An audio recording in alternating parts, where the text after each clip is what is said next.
Welcome to Star Citizen and the Year in Review 2021.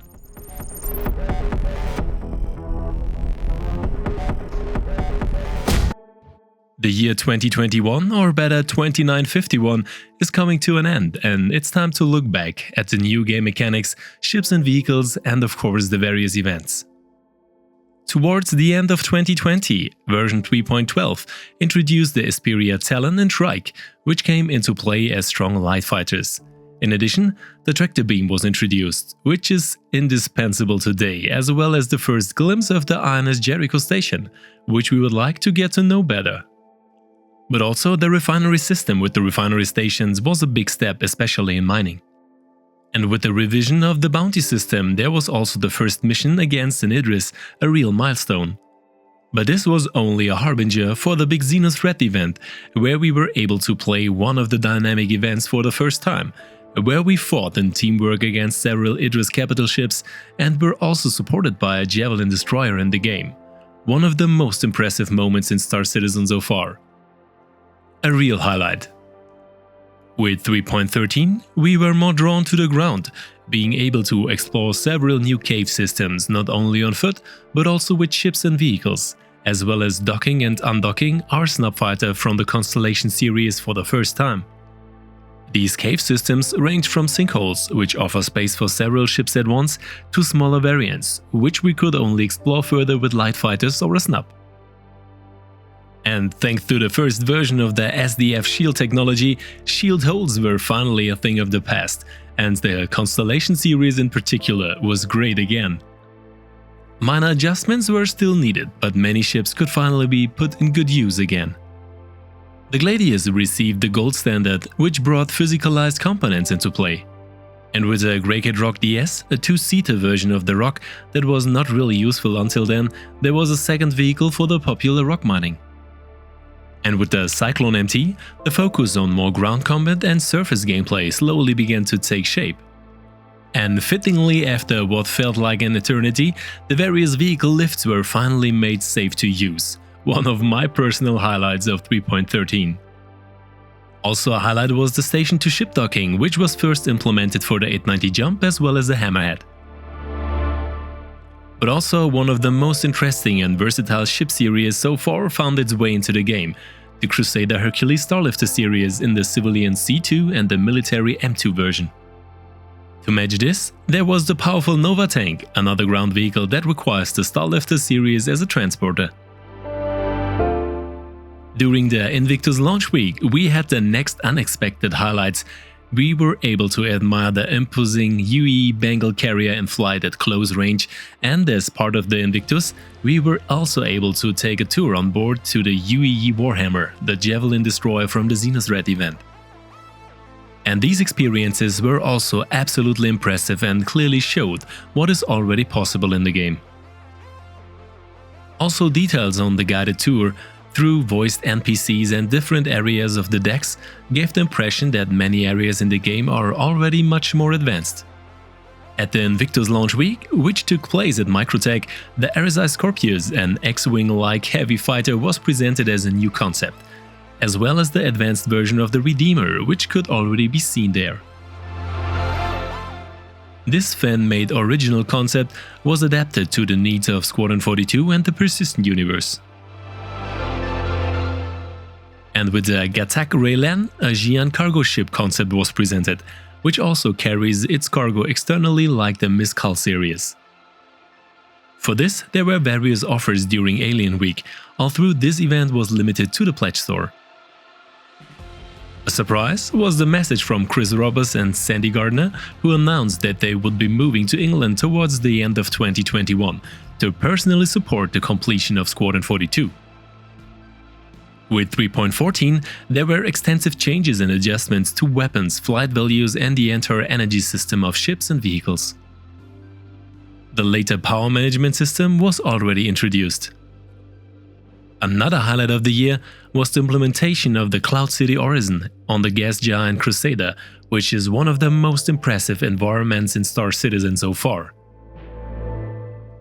Among other things, the Flying Cloud City offers the production facility of Crusader Industries, which was to bring more ships into the verse in the following month.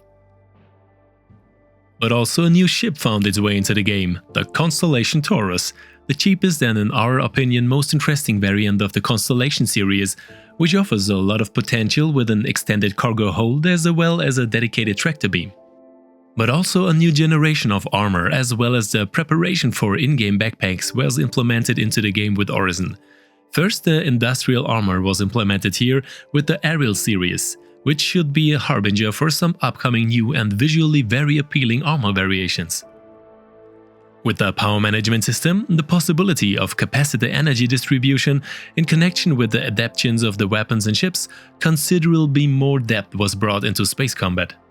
In addition, the missile operator mode was implemented, which brought a change in missile and torpedo use for co-pilots as well. And with the first hospitals, the medical gameplay that would follow later was already in the offing. But also the Xenothreat event returned in a new version, 2.0, and was significantly expanded by improving many details and structures, as well as implementing new AI routines for combat. A greater challenge in combat was slightly noticeable, but not always present due to the server. A progress compared to the first version of the event was clearly recognizable. Especially since this time there was a reward for the hangar for the participants depending on the achieved reputation level. With 3.15 there was a complete wipe, the resetting of all game progress with implementation of some major game mechanics. In the Halloween event it was enough to enter Jumptown for a short time this time. Of course, the CitizenCon was one of the highlights this year. Here we saw some gameplay directly from the upcoming system Pyro, with new missions and different variants to complete them, as well as the live presented Origin 400i, which however had to take a backseat behind the beautiful and very impressive new clouds for the time being. In addition, the revised concept of the long-awaited Banu Merchantman was presented, as well as the Anvil Liberator, a classic transport ship. Fixed dates or announcements of new features were avoided this year. With the Origin 400i, the Constellation-sized ship that has been teased for several months was presented, which can score points with its strong defense but has to do without a strong offense. The most impressive features are the very effective and somewhat less luxurious interior and the ship's efficiency.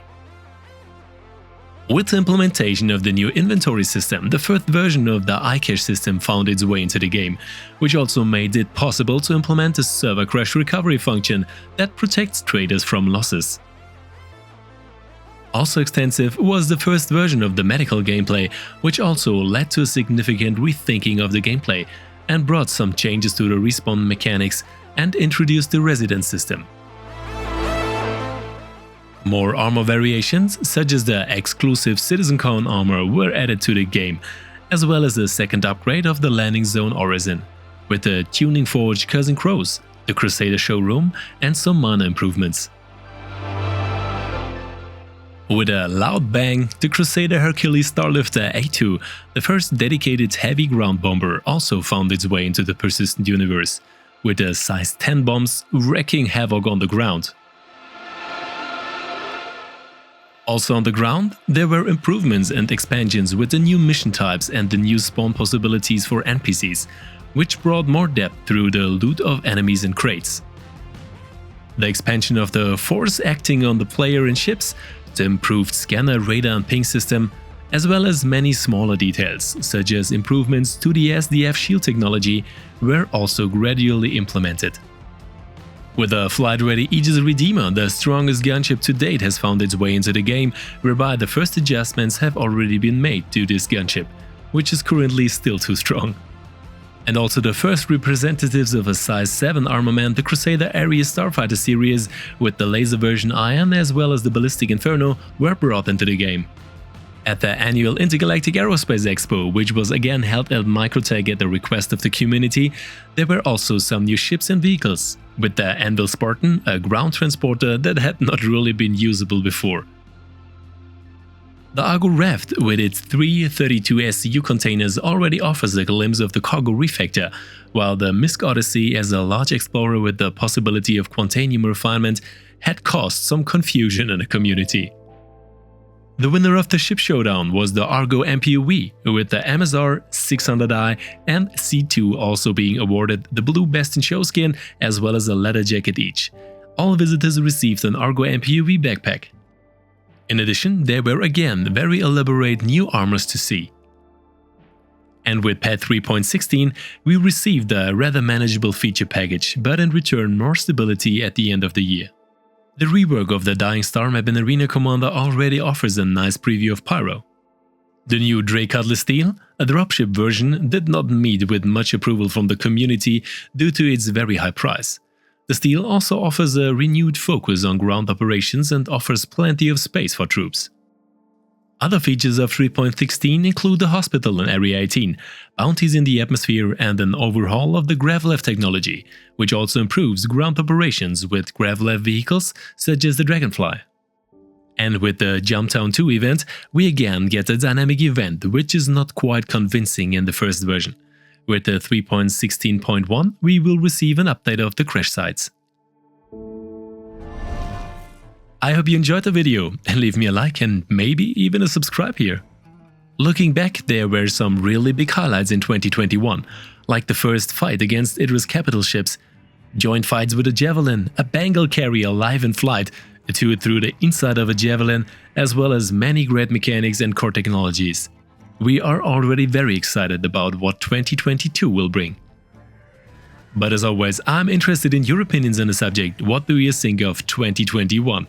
Let me know in the video comments in Discord or in the almost daily Twitch live streams. But as always, the most important thing at the end, a big thank you to all supporters, whether Patreons, channel members or Twitch subscribers. Without you this wouldn't be possible and you are an enormous motivation for which we would like to say thank you, you rock! And of course, there will be extensive and top-notch giveaways from the best partners and us again this month. You can find how to take part and what to expect in the announcement trailer or in the Discord. Good luck! I say goodbye until next time, see you soon, and as always, see you in the verse.